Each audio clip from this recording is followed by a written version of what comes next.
Il y a déjà 35 jours que je suis parti en solitaire de La Ciotat. C'était le 15 août 2017 pour suivre le chemin d'Arles. Montpellier, Toulouse, Auch, Oloron-Sainte-Marie, le col du Somport, Raqqa, Puente la Reina, autant d'étapes qui m'ont rapproché à la croisée des chemins du Camino française qui arrive de Roncevaux. Pourtant, demain, Estella, à 23 km, m'offrira une nouvelle aventure. Salut à toi, voyageur de la terre. Je suis ton guide, fils de l'univers. Je viens à toi, écoutant ton appel. Toi qui marches, interrogeant le ciel. Camino de Santiago yo voy, camino de Santiago contigo, camino de Santiago. Dans l'obscurité, le dortoir est déjà en effervescence. Il est 6 heures quand un pèlerin anonyme allume la lumière. C'est le feu vert, même pour ceux qui voulaient faire la grasse matinée. Je prends le chemin aujourd'hui avec Bernard. Dans l'obscurité, nous marchons comme des fantômes, accompagnés de nombreux pèlerins de toutes nationalités. Anglais, Canadiens, Allemands, Mexicains et même quelques Français et Espagnols. Nous montons bientôt une côte raide, beaucoup cale, et montent au ralenti. Ils n'ont pris le chemin qu'il y a quelque temps à Roncevaux. Ces chemins deviennent larges et passent à travers vignobles et champs de blé moissonnés. Déjà, au loin, nous voyons le village de Magnières. Le chemin devient un sentier qui passe par de courts tronçons de voies romaines et de vieux ponts romains. C'est ensuite Siroki, Lorca et un arrêt bien mérité au café après 4 heures de marche. Par un confortable chemin plat à travers champs, nous arrivons à Villa Tuerta et poursuivons jusqu'à Estella, ville des étoiles, qui doit son nom à ses nombreux édifices religieux. Le plus bel édifice est l'église San Pedro de la Rua. On y monte depuis le XIIe siècle par un majestueux escalier.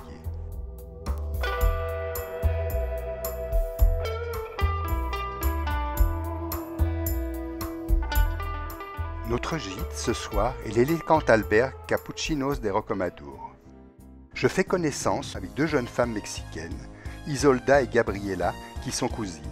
Je dînerai ce soir au restaurant de l'albergue en compagnie de Gabriela et de Bernard.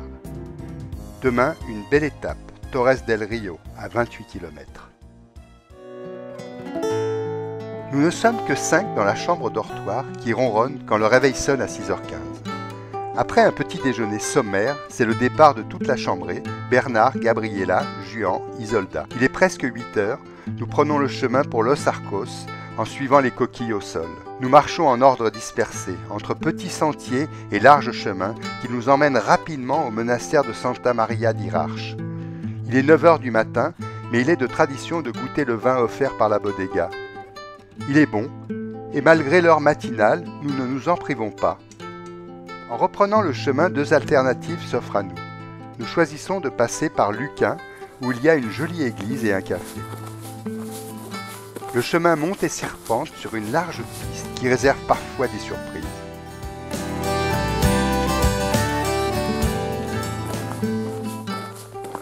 Je rencontre Adélaïde, jeune pèlerine française, qui vient de finir ses études et va à Saint-Jacques-de-Compostelle en attendant de trouver du travail. À Luquin, nous avons parcouru déjà une dizaine de kilomètres. Nous nous retrouvons tous au café, seul manque Gabriela qui semble avoir traîné. Il reste encore 12 km pour arriver à Los Arcos. Il est 11h30 quand nous nous arrêtons avec Bernard pour déjeuner d'un peu de fromage et de pain. Nous voyons passer Isolda qui discute avec un pèlerin sans nous voir. Arrivés à Los Arcos, nous retrouvons Isolda qui nous attend. Gabriela a disparu. Elle ne répond ni au SMS ni au téléphone. Isolda lui laisse un dernier message pour lui dire que nous continuons tous les 3 pour Torres del Rio, le village qui est encore à 7 km. Il nous faudra encore marcher 2 heures pour arriver à Torres del Rio, petit village qui a une église du XIIe siècle, Santo Sant'Epusco, attribuée à l'ordre des Templiers. Bernard repart chercher Gabriela qui a enfin téléphoné. Nous la retrouverons vers 20 h en pleurs. La chaleur et la longue marche de 28 km, le manque de nourriture, l'ont anéantie. Pourra-t-elle repartir pour notre prochaine étape, Logrogno, demain à 20 km? L'albergue Casa Mariela nous accueille ce soir pour 10 €.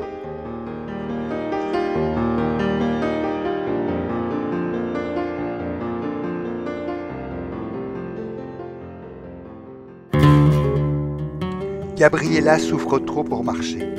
Elle nous abandonne pour prendre le bus. Je prends le chemin ce matin avec Isolda et Bernard. Une petite étape de 20 km. Le soleil se réveille pendant que nous marchons. Torres del Rio est déjà loin. De Monterrey en chemin plat, la piste rejoint Vania en marchant le long et en croisant la nationale. Il est 10 heures quand nous arrivons à Vania, l'heure du café. Vania est la dernière ville de Navarre. Nous entrons dans la région La Rioja. Ville charmante, garde l'empreinte des pèlerins du Moyen-Âge.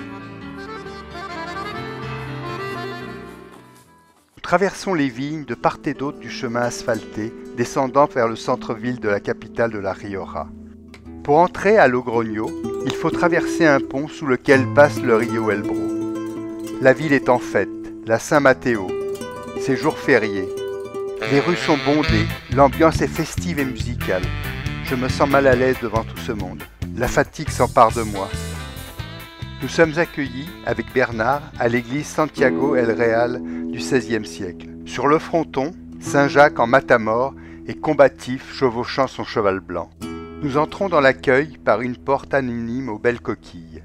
Les hospitaliers nous préparent le repas et nous chanterons Ultraia tous ensemble. Après le dîner, nous irons par un petit passage secret dans l'église, partager dans toutes les langues notre cheminement. Les pèlerins présents sont anglais, coréens, espagnols et français. Isolda, qui est venue nous rejoindre, traduira ma prière dans toutes les langues. Maintenant que le jour baisse et que la nuit vient, mon Dieu, comme j'ai peur de perdre les traces du chemin. Reste avec moi, ne me laisse pas seul.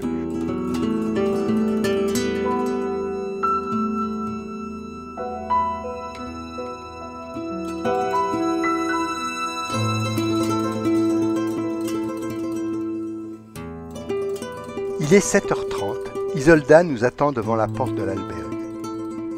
Nous traversons le Logroño endormi. Les pèlerins marchent en file indienne. Quelques minutes plus tard, nous traversons le parc de San Miguel. Au bout de ce parc, une piste cyclable nous conduit jusqu'au bout de la ville.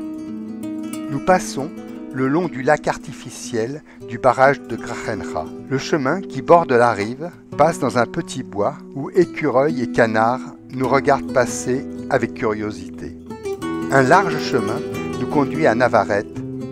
La splendide église de Assomption se dresse sur la grande place arborée où quelques belles statues de bronze nous accueillent. Au bar, un café con leche nous attend. Il est 10 heures et nous avons déjà parcouru 10 km. Les chemins de cette journée seront bordés de vignes. Je grappille par-ci par-là quelques grappes de raisin ou sucrées de miel. Dans le lointain, nous voyons Ventosa. Les allées et venues des tracteurs et camions nous annoncent que les vendanges battent leur plein. Au village, la bodega nous indique que nous ne sommes plus qu'à 576 km de Santiago. Des chemins rocailleux montent vers l'Alto qui nous mèneront jusqu'à Nájera, ville résidentielle des rois de Navarre. Pendant l'indépendance, au début du XIXe siècle, une bonne partie de la ville sera détruite par les troupes françaises.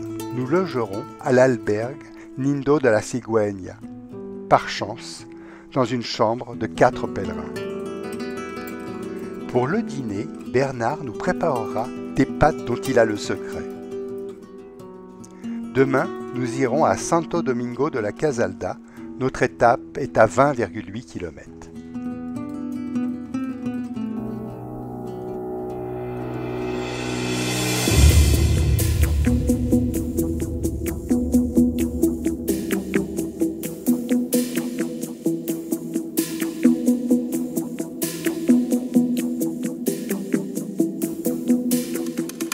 Il fait à peine jour quand nous arrivons à la sortie de la ville. Une luminosité céleste aux couleurs flamboyantes nous accompagne vers des chemins plats à perte de vue. Des dizaines de pèlerins marchent vers Santiago. Azofra est le premier village à 5 km. Siguela à une dizaine.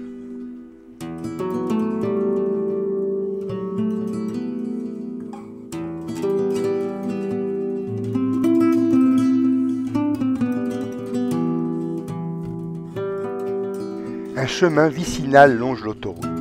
Les pistes traversent les exploitations viticoles en pleine vendange. Nous ne sommes plus qu'à 6 ou 8 km sur une piste en pleine ligne droite.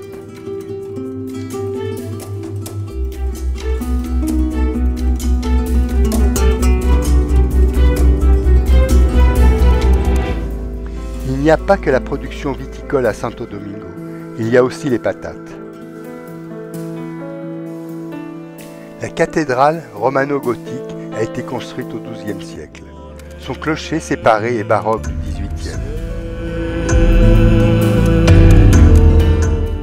Dans la cathédrale, un couple de poules rappelle la légende populaire du miracle de Santo Domingo. Un pèlerin allemand du Moyen-Âge, rejetant l'amour de la fille de l'aubergiste, est accusé par vengeance de vol. Il est condamné à être pendu. Il a la corde au cou quand les parents viennent supplier le juge attablé mangeant un poulet rôti. Il leur dit ironiquement « Si ce poulet chante, le pèlerin sera gracié. » Le poulet se met à caqueter et c'est le miracle incroyable du pendu des pendus qui a fait la légende de cette ville. Notre auberge ce soir s'appelle la Casa de la Cofradia del Santo. Un lit confortable pour 7 €.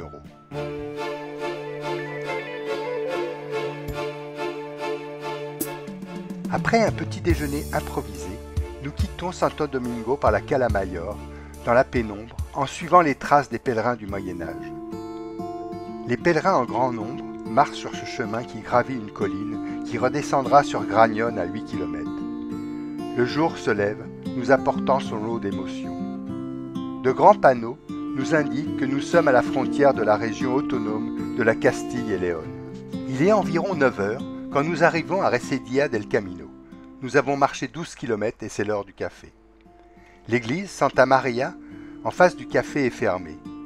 Par culot, j'arrive à ouvrir la grande porte pour découvrir un vitrail magnifique.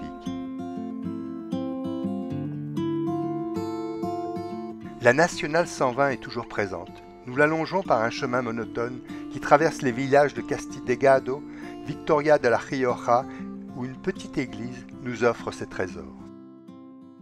Il nous reste moins de 10 km pour arriver à Belorado. C'est la messe dominicale. Où l'on se souvient du chemin. Il est des jours, il est des jours, il est des jours, il est des jours. Belorado est notre étape initiale.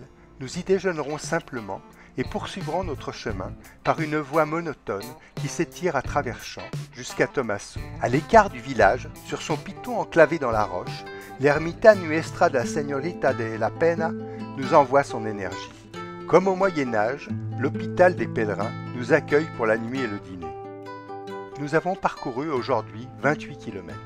Nous nous retrouverons tous pour une soirée conviviale, amis du chemin, autour d'une prière. Père, notre Père, délivre-moi de cette fierté qui me ferait vouloir rester seul.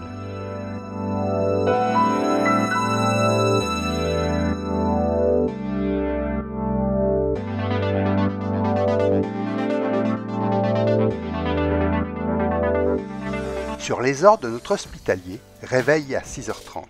Petit déjeuner entre 7 h et 7 h 15. Nous nous retrouvons tous dans la salle à manger de bonne humeur. Coréens, Suédois, Anglais, Espagnols et moi Français.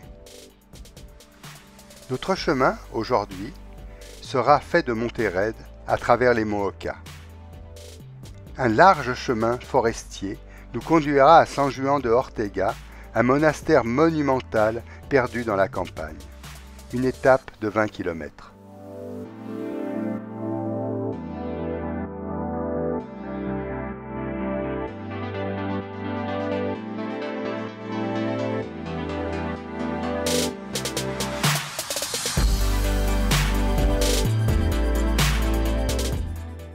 Messe et soupe à l'ail au programme. Nuit à 10 €, dîner à 9,50 €. Demain, Burgos, une étape importante à 27 km. Il est 7 h, nous sortons du monastère dans le noir total. Le chemin est plat, le ciel étoilé. Une sensation étrange, une atmosphère magique se dégage de ce chemin. Nous traversons la forêt en silence dans un monde qui semble irréel. Le jour se lève petit à petit. Il est 8 h, il fait froid. et même très froid. Nous montons vers l'Alto et redescendons par une large vallée vers le village d'Agès. Atapurca est encore à 30 minutes à pied. Le village d'Atapurca est l'un des plus anciens sites archéologiques. On y trouve les ossements du plus ancien être humain européen de plus d'1 million d'années. En sortant d'Atapurca, le chemin devient raide et difficile pour arriver au plateau de Matagrande et sa croix de bois gigantesque. En descendant, nous découvrons dans le lointain, à 15 km, Burgos. Les choix sont parfois difficiles. Chemin de droite ou chemin de gauche? Bernard sort son GPS. Le chemin s'étire en longueur et nous conduit à l'aérodrome où nous longeons les pistes. Nous franchissons une passerelle bleue qui nous conduit à travers des sentiers bordés d'arbres le long d'un rio Arlanzón dans un parc qui borde Burgos. À l'approche de la grande ville, j'aspire un peu de solitude. Je m'éloigne d'Isolda et de Bernard pour me rendre à l'albergue hôpital de Santiago y Santa Catalina Divina Pastora, un lieu magique à 2 pas de la cathédrale. C'est un dortoir bien aménagé de 16 places en donativo pour 6 € minimum.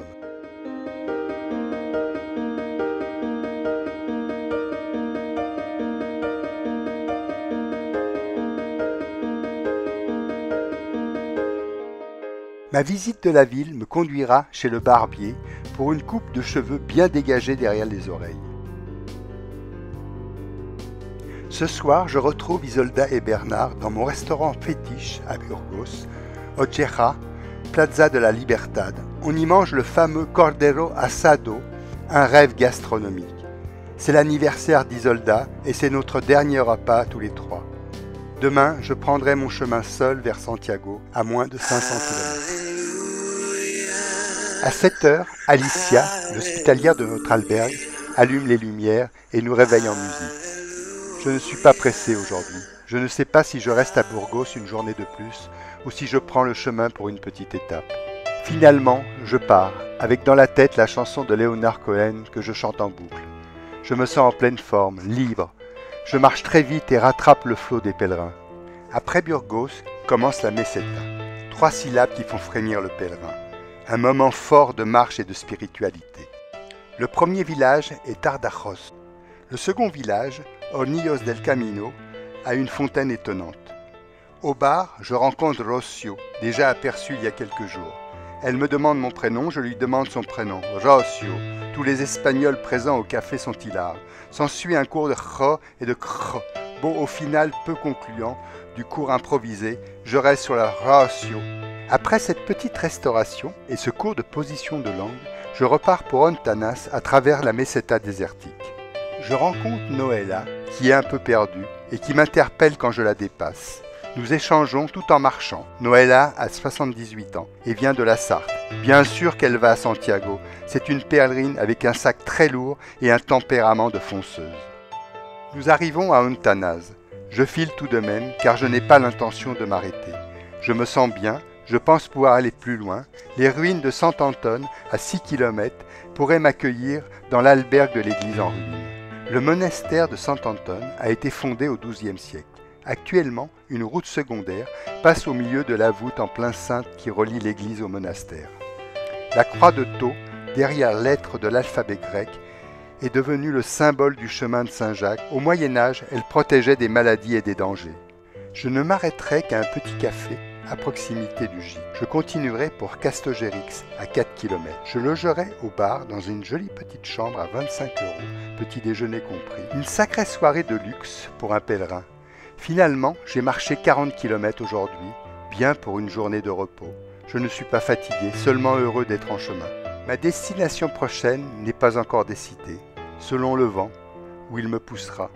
Léon est encore à 5 ou 6 étapes et Santiago n'est plus qu'à 476 km. 7h45, je quitte mon nid douillet. Le soleil étire ses rayons au-dessus de l'abbatiale. Une grande émotion s'empare de moi. La ville de Castegerix s'étend le long de sa rue principale. L'église Santo Domingo arbore sur sa façade 2 têtes de mort qui m'incitent à réfléchir sur l'éternité. Dans ce matin, aux couleurs de soleil levant, l'atmosphère est envoûtante. L'église de San Juan, à la sortie de la ville, est féerie. Direction l'Alto de Mostradales, 910 mètres. La montée est assez rude et dure 30 minutes.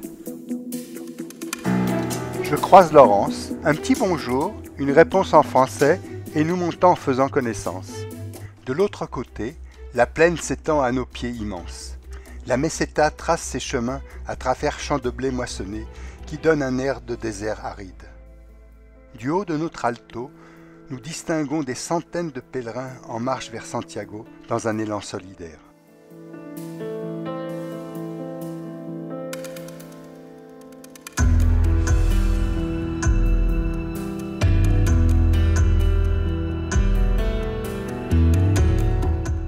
L'accueil San Nicolas Puente de Fitero est un ancien hôpital qui accueille les pèlerins d'hier et d'aujourd'hui.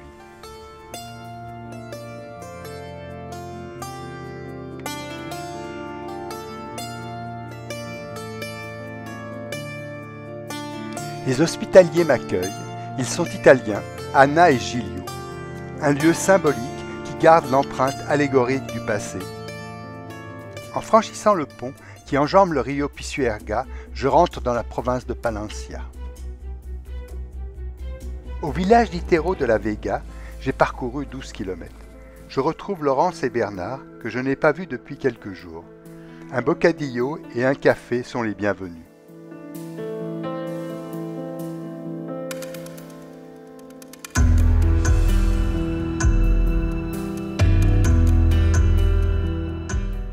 Une large piste lunaire me conduit à travers la plaine vers Boadilla del Camino.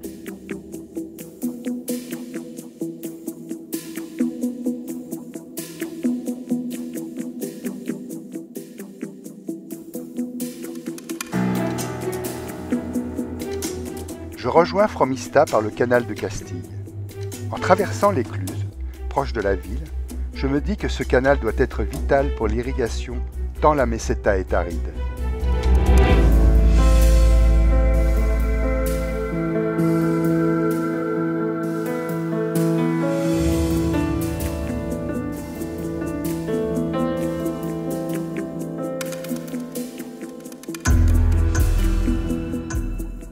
Fromista a une église du Xe siècle, témoin de l'art roman. Juste en face se trouve l'albergue municipale qui m'accueille ce soir pour 9 € avec un petit déjeuner à 2,50 €. Une petite chambre partagée avec une pèlerine polonaise, Anne-Marie, et une pèlerine brésilienne, Simone. Hier soir, comme tous les soirs, je range mon sac pour être prêt à partir tôt le matin sans faire de bruit. Impossible de retrouver ma crédentiale. Dans la chambre, Anna Maria et Simone cherchent avec moi. La nuit a été difficile et finalement, ce matin, je pars dans ce jour qui tarde à se lever et qui empire mon mal-être. J'ai parcouru 3 km quand mon téléphone sonne. La crédentiale a été retrouvée. Un pèlerin l'avait gardée par inadvertance. Je reviens à l'albergue. Simone m'attend. Les embrassades sont chaleureuses malgré mon manque de communication en portugais. Il n'y a pas de hasard. Je retrouve Isolda et Rosillo qui sont devenus amis. Mon chemin aujourd'hui est une variante qui passe le long d'un rio, depuis Población del Campo, Villavieco et enfin Villacasar de Sirga.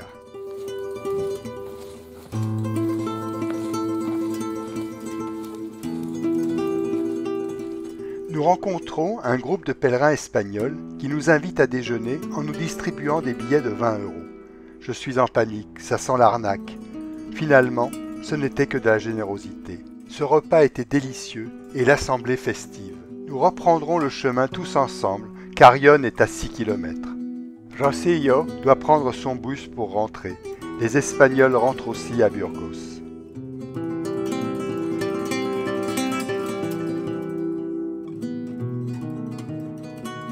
Arrivé à Carrión de los Condes, nous quittons nos amis. Isolda ira dormir au monastère de Santa Clara et moi chez les sœurs du Colegio Espíritu Santos.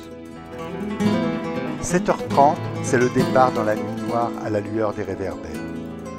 Il y a aujourd'hui 1 mois et demi que je suis parti de La Ciotat en laissant derrière moi les gens que j'aime pour emprunter ce chemin millénaire dans la simplicité. Seul dans la nuit, je suis les files de pèlerins qui cherchent les flèches jaunes pour sortir de la ville.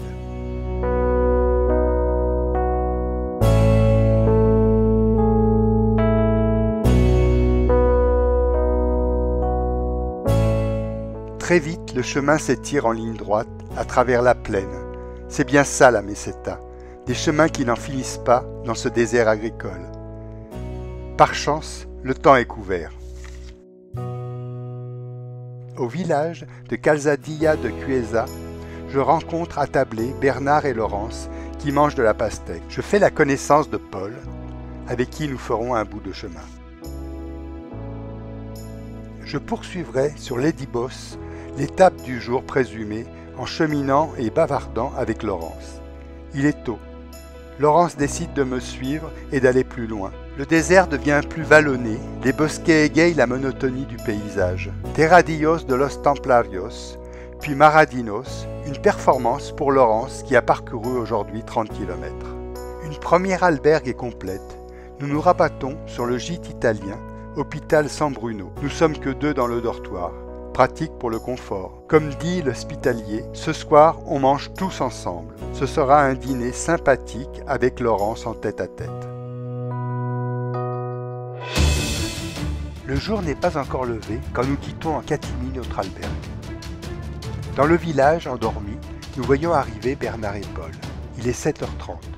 Je laisse Laurence, qui attend une hypothétique amie, et prend le chemin avec Bernard et Paul.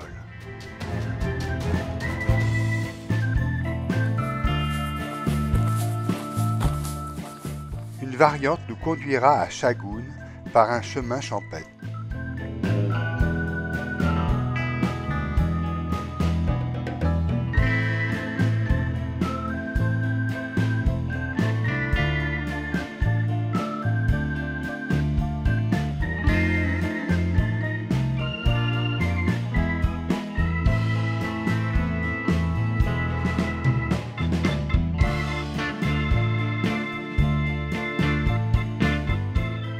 Le dimanche, tout est fermé à Chagoun.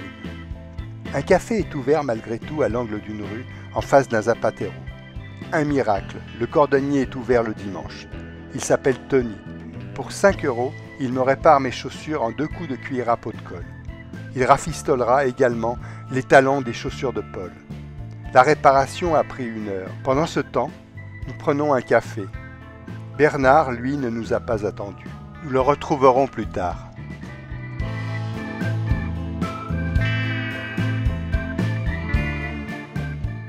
Un chemin rectiligne, le long d'une route secondaire, nous conduit à Betsianos del Real Camino.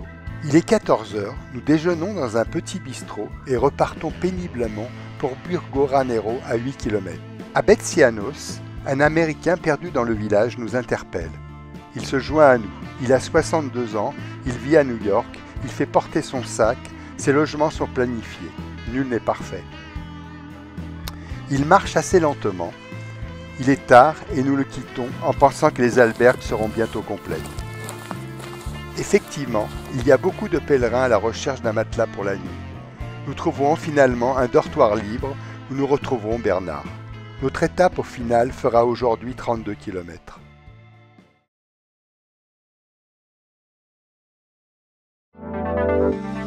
Il est 7h quand je quitte le village en suivant les lumières palottes des réverbères qui m'éclairent jusqu'au bout de la grande rue. Mes yeux s'habituent à la pénombre. Je marche sur la route comme un robot. Le jour se lève petit à petit.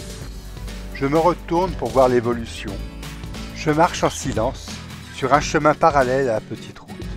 Dans mon ventre, il se passe des choses bizarres et inquiétantes. La plaine de la Meseta a ça de particulier que cette plaine n'a ni arbre ni bosquet. Enfin un bosquet, je me précipite. En sortant de ma cachette, je vois passer une jeune femme rencontrée la veille à l'albergue. C'est Roberta. Elle m'interpelle de loin. « Ohé, Daniel !» C'est une petite bonne femme de 39 ans, truculente. Elle marche avec 2 bâtons d'une façon bizarre. Elle va à León à 41 km. Son camino au départ est en Italie, dans son village de Cottadella, près de Venise. Elle a déjà parcouru 2000 km. Notre chemin, aujourd'hui totalement en ligne droite, nous fera passer par Religios. Nous prendrons un café. Le calvaire de Las Mulas nous inspirera, avant de passer à Villarante pour arriver à León.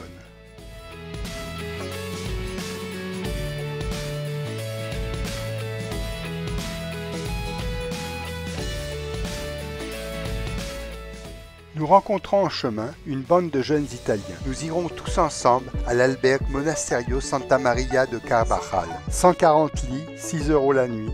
C'est un accueil religieux gigantesque.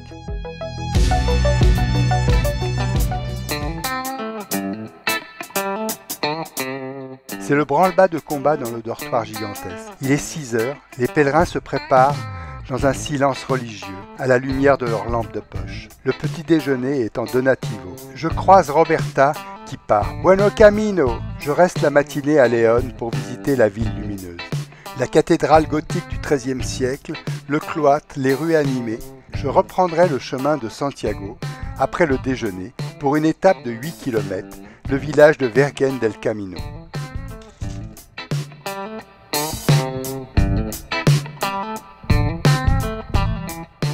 Sainte patronne de Léon, la Virgen del Camino doit son nom à l'apparition de la Vierge en 1505.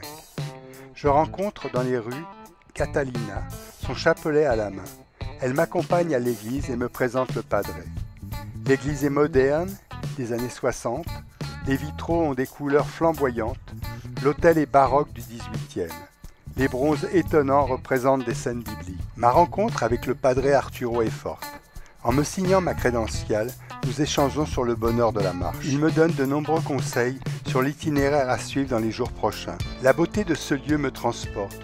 Je m'agenouille devant l'autel pour prier pour ma famille. Il y a des lieux qui rapprochent de Dieu. C'est sans doute son clocher de 53 mètres qui en est la cause. Demain, j'irai à Hôpital de Oribo, à 30 km, sur les conseils du padre. Hier soir, je dînais d'une tranche de jambon et d'une tomate. Une pèlerine allemande vient s'asseoir devant moi. Elle me parle avec des grands éclats de rire. Je ne comprends pas un traître mot. Je lui souris poliment. Je comprends qu'elle s'appelle Gisèle.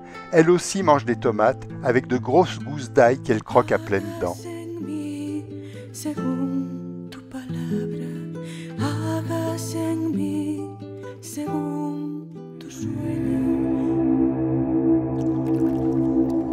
Ce matin, je me réveille tôt.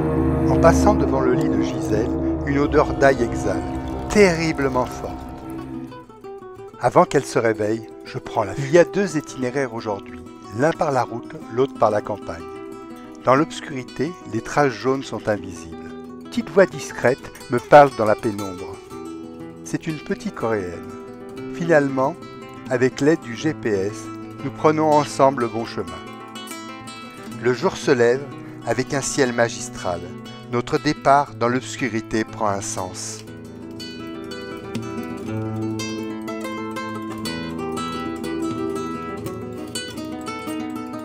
Fresno del Camino est à 2,5 km. Orsiana de Valdonciana à 6 km. À Choral de Barro, je rencontre un monumental Santiago avec coquille et chapeau qui garde une jolie église. Il est 12h40 quand j'arrive à Villar de Mozarif. Par chance, le bar est ouvert. Je prendrai mon petit déjeuner et mon déjeuner en même temps. Buono camino! Je rencontre un vieux monsieur qui m'interpelle. Il me demande où je vais. S'ensuit un quiproquo. Ce monsieur de 80 ans s'appelle Santiago. Une route de campagne rectiligne, un chemin vicinal de 9 km, une portion le long de la voie ferrée, la journée n'a pas grand intérêt.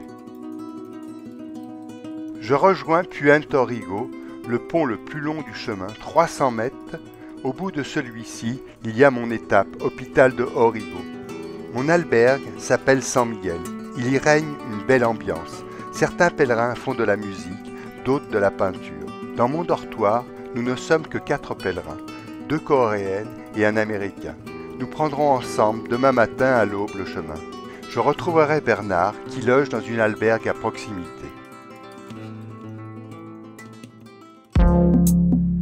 Le réveil sonne à 6 heures. D'un commun accord avec Mianchu, Kim et Paul, nous avons décidé de partir de nuit. Bernard nous attend devant la porte. Les lumières d'Hôpital de Oribo disparaissent bientôt derrière nous. La lune nous éclaire un peu. Un chemin longe la route nationale sur 15 km, pour seul but de nous conduire à Astorga. Bernard nous quitte bientôt, Kim marche trop lentement. Finalement, je continuerai mon chemin avec Mianchu.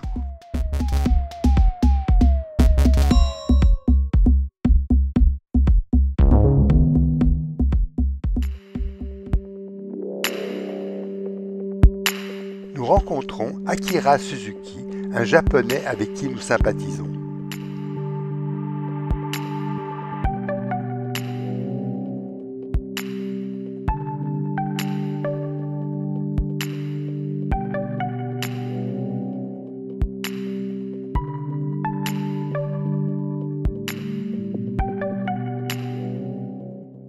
Après 15 km passés le long de la nationale, nous arriverons à Astorga à 11h30.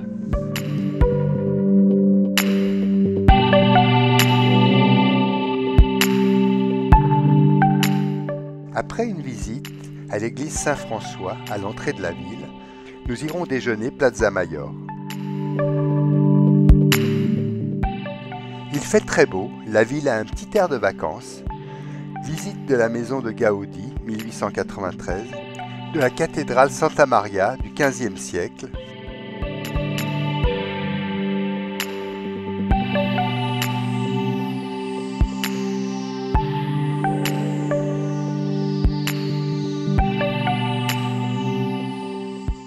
Il est 16h30, nous resterons avec Bianchu pour la nuit à l'albergue Servias del Maria. Nous dînerons avec Dominique, Grace et Matteo. Demain, nous marcherons tous ensemble vers Rabanal del Camino.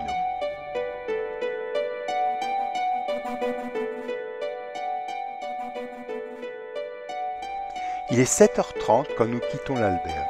Une lune énorme nous fait un clin d'œil en attendant le lever du soleil. Aujourd'hui, encore un peu de plaine avant de grimper demain les monts Léon. Nous marchons sur un chemin parallèle à la route vers Murias de Rechivalto, Santa Catalina de Sorenza et El Gondo.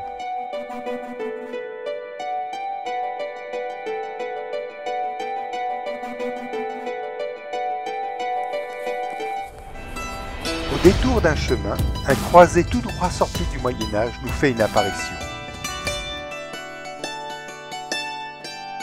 Je passe l'aigle à Ken, un pèlerin américain qui repasse l'aigle à Mianchu.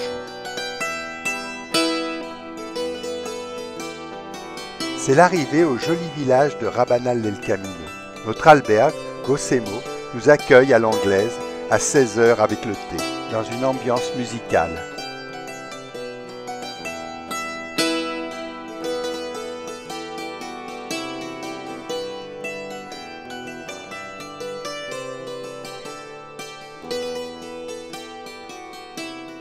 Je prépare le repas du soir, spaghetti sauce maison, lardons, oignons, tomates, haricots plats. Rencontre au dîner avec Diosoc et Lourdes. Suona, suona, melodia.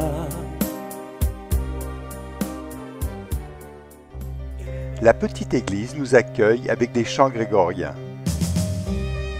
Demain, les monts Léon. Il me reste 250 km pour Santiago.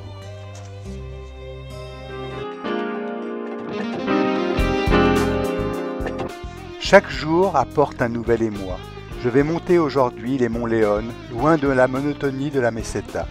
Il est 7h30 quand nous prenons avec Bianchu le petit chemin à la lueur de nos lampes de poche.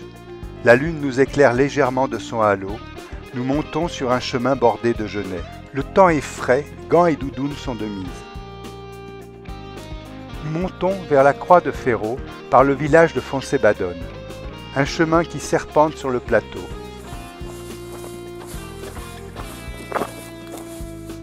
La Cruz de Ferro, un moment fort de mon chemin. Un pieu de chêne, au bout duquel trône une petite croix de fer. Je dépose symboliquement une pierre de mon jardin à La Ciotat. Seigneur, que cette pierre soit le symbole de mes efforts pendant mon pèlerinage.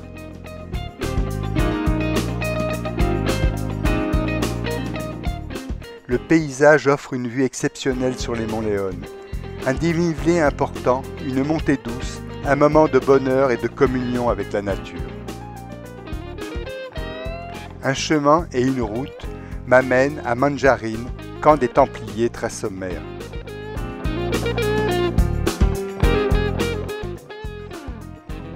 En haut du plateau, nous découvrons la vallée et la ville de Ponferrada. Ce point culminant est à 1511 mètres.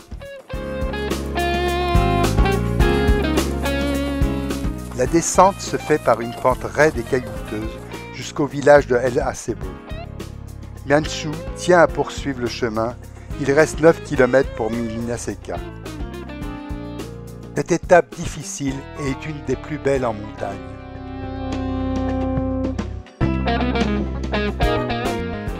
Mon albergue s'appelle Compostela. Demain, l'étape sera longue. Mian Shu, épuisé, attendra son ami Kim. Nous nous retrouverons tous à Santiago. Ce matin, Mian Shu ne va pas bien. Ses pieds lui font très mal. Je lui fais un strapping et lui donne un anti-inflammatoire.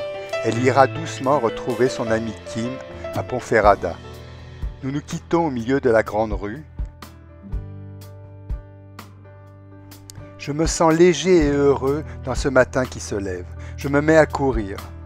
En 1 heure, je serai à Ponferrada, devant le Castillo de los Templarios du XIe siècle. Il est tôt, je prends mon temps pour visiter la ville, déjà désertée par les pèlerins.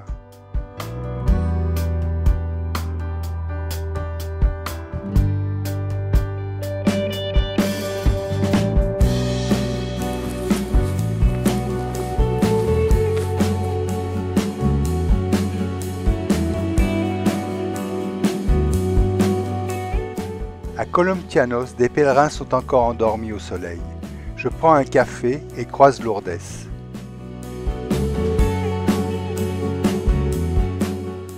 Au village suivant, c'est le drame. Ma cheville me fait très mal. Je prends un anti-inflammatoire, je ne peux presque plus marcher. Je traverse péniblement le vignoble vers Cacabelos. Je me demande si je pourrais aller plus loin. Je retrouve à nouveau Lourdes attablée, elle aussi indécise sur sa destination finale. Elle ressemble bizarrement à la fée Clochette en brune. C'est pratique quand on a besoin d'un coup de pouce pour une cheville en vrac. Finalement, après avoir bu un coca et mangé une tortilla, je décide de partir avec Lourdes.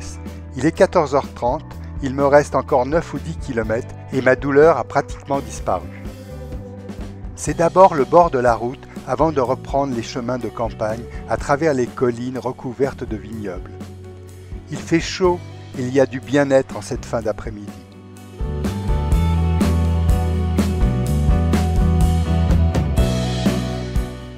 Après avoir marché 32 km sur ces chemins bucoliques, il est 16h30 et nous venons d'arriver à Villafranca de Bierzo.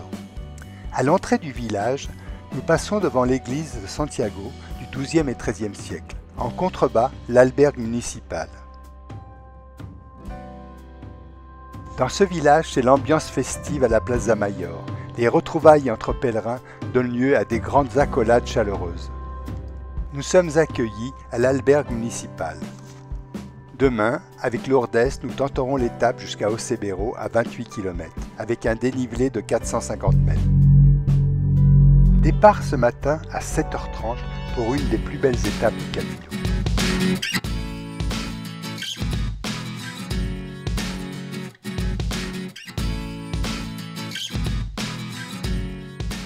Un premier arrêt au bar de Perej. Un café con leche, per favor. Lourdes met ce matin à l'épreuve son discernement catalan.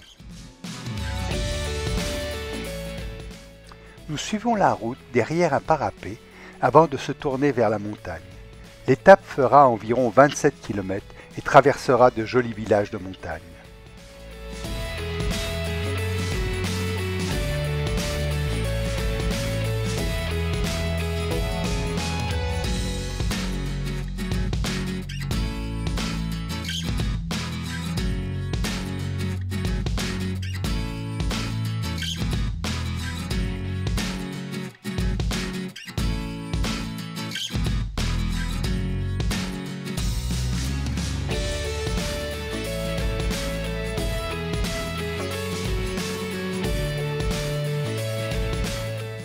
Nous traversons de grandes forêts. La montée vers Ocebreiro est raide.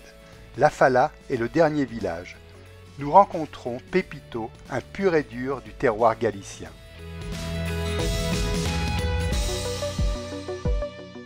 Les chemins grimpent vers le sommet. La vue est exceptionnelle. L'arrivée en Galice met tous les pèlerins en joie. Santiago n'est plus qu'à 150 km.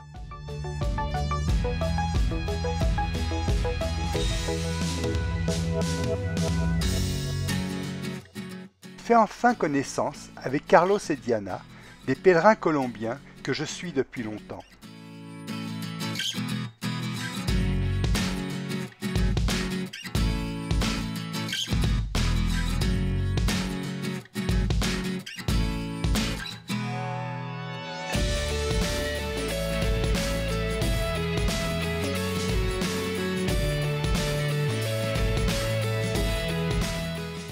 Arrivé à Ocebreiro à 16h30, altitude 1298 mètres. Nous sommes accueillis à l'albergue de la Xunta de Galice.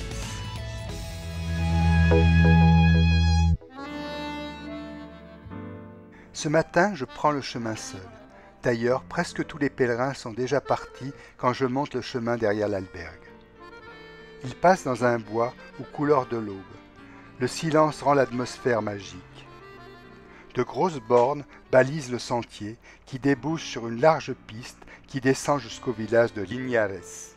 Je rencontre la famille Lee, Dali, le papa, et Minjun, son fils. Ils sont coréens, je les avais déjà aperçus ces derniers jours. Une belle aventure en famille pour ce petit garçon qui habite à l'autre bout de la terre. Nous montons un sentier qui nous emmènera jusqu'au col de San Roque, à 1270 mètres d'altitude. La vue sur les montagnes de Galice est magnifique ce matin, dans ce paysage presque givré.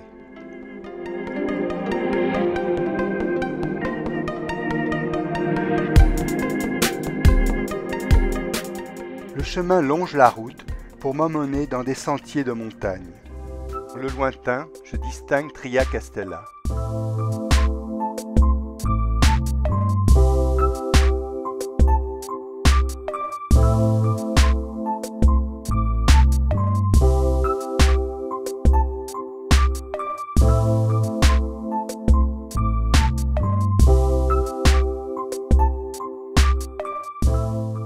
En arrivant à Tria Castella, je retrouve nombre de pèlerins rencontrés ces derniers jours. La ville s'étend en longueur dans sa rue principale où l'on trouve restaurants et albergues. L'église romane est dédiée à Santiago.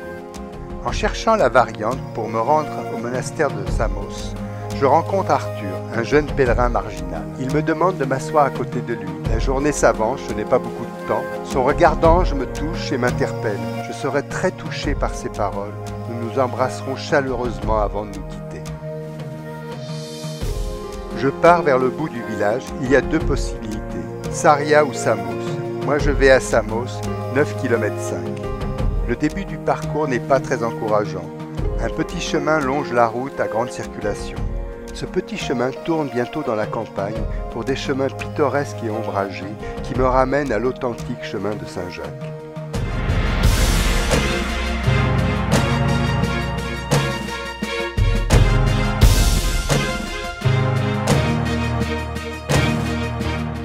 Je suis accueilli au monastère par les hospitaliers.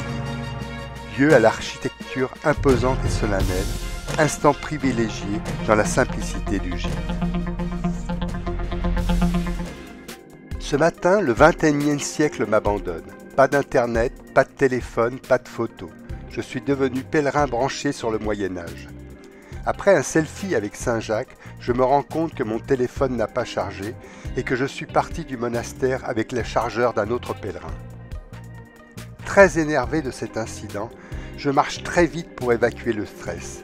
Pas de photos ce matin, que des souvenirs. Je rejoins rapidement Sarria à une douzaine de kilomètres. Il est 13h30, je déjeune à Sarria de mon premier plat de poulpe à la galicienne.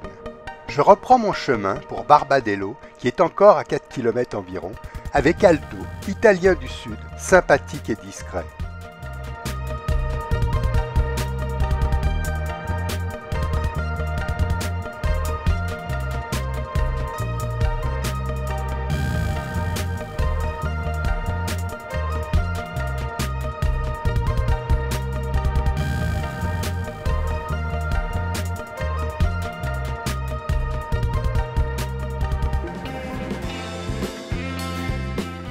À 15h30, j'arrive à l'albergue de Barbadello, village en pleine nature où je retrouve nombre de mes compagnons de route.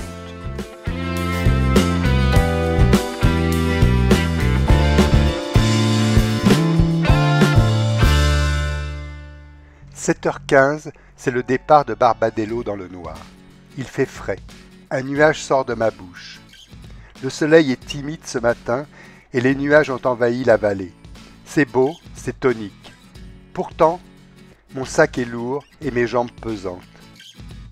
Le chemin aujourd'hui est pittoresque et passe à travers de petits hameaux entre forêts et pâturages.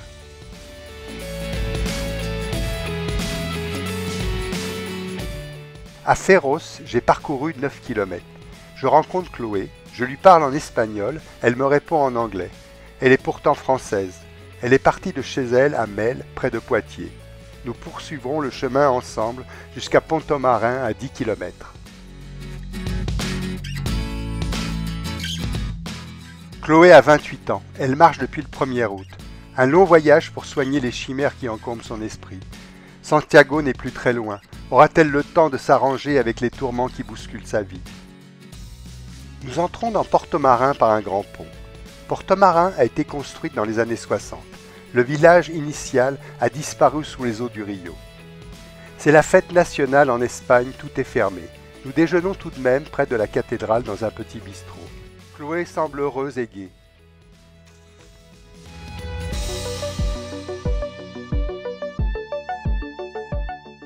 Après le déjeuner, nous reprenons le chemin pour Gonzard, 8 km en bordure de la route. Je retrouve mes compagnons de chemin pour une soirée et un dîner chaleureux. Pendant le repas, un pèlerin hollandais me dit avoir vu ma crédentiale à Féros. Je suis anéanti, c'est à 18 km en arrière. Je commanderai un taxi pour aller la chercher demain matin. Comme des lucioles dans le dortoir, les pèlerins s'affairent à préparer leurs sacs à la lueur de leurs lampes de poche. Pour moi, c'est une marche arrière de 18 km pour tenter de retrouver ma crédentiale. À 7h30, le taxi m'attend. Je retourne à Féros. Je tape à la porte du café. Une mamie échevelée m'ouvre sa fenêtre. Elle a retrouvé ma crédentiale. De retour à l'albergue, Chloé m'attend. Je pense aller aujourd'hui à Mélide, mais c'est peut-être un peu trop loin. Le chemin suivra quasiment la route toute la journée. Chloé me quitte à 8 km de Palace de Ré. Elle trouve un prétexte pour ne pas exprimer son mal d'être. Cette rencontre m'a profondément marqué. Je reste peiné de ne pas pouvoir lui être venu en aide. Adieu, jolie Chloé.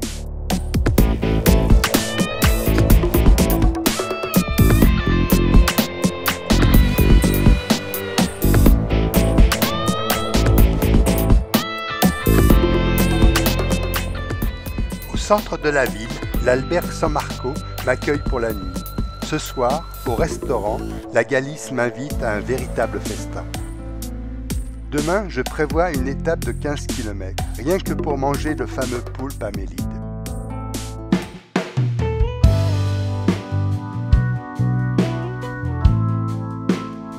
Je ne suis pas pressé ce matin, Mélide n'est qu'à une quinzaine de kilomètres.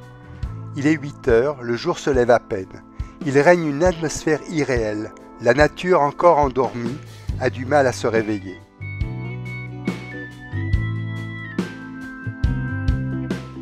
Un sentier bien aménagé le long de la route passe dans de petites forêts et une succession de petits bourgs qui me mèneront à Mélide, capitale incontestée du poulpe. Je rentre dans Mélide sans m'en apercevoir.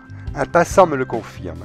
Dans la rue principale, je reconnais ma pulperia préférée, Ézéchiel. Il est 12h30, je viens de parcourir 15 km et je suis attablé devant un magnifique plat de poulpe à la galicienne.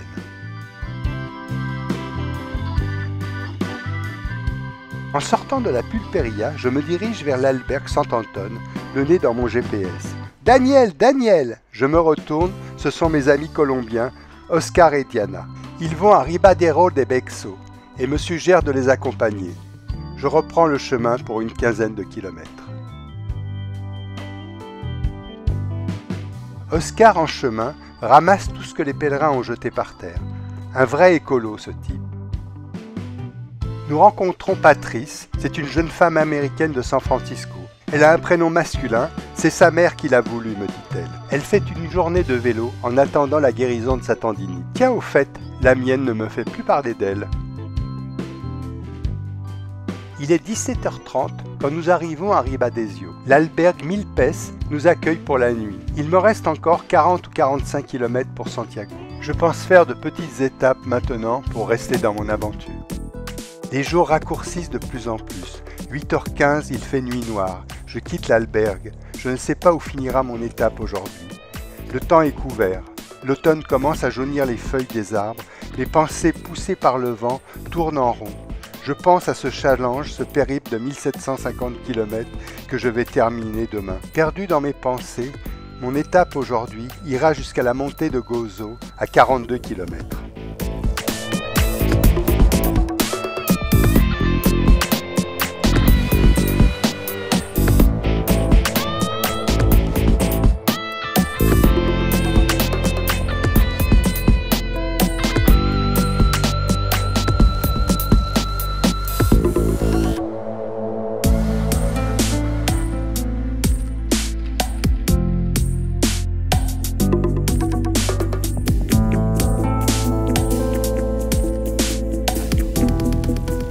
À Lavacola, je rencontre Paola. Nous échangeons ces derniers kilomètres avant d'arriver à l'albergue La Junta de Galice, à la montée de Gozo. Des touristes m'interpellent et me demandent de poser sur leurs photos. Demain, j'arriverai à Santiago, il me reste 5 km. Je ne sais pas si je vais bien dormir cette nuit.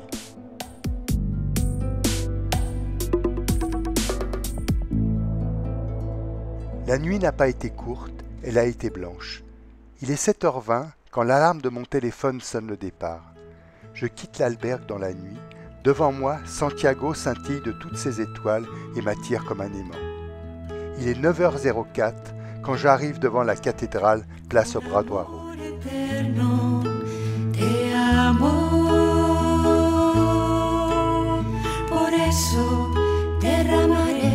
Mi gracia en ti, con misericordia serás reconstruida y siempre con ternura te amaré.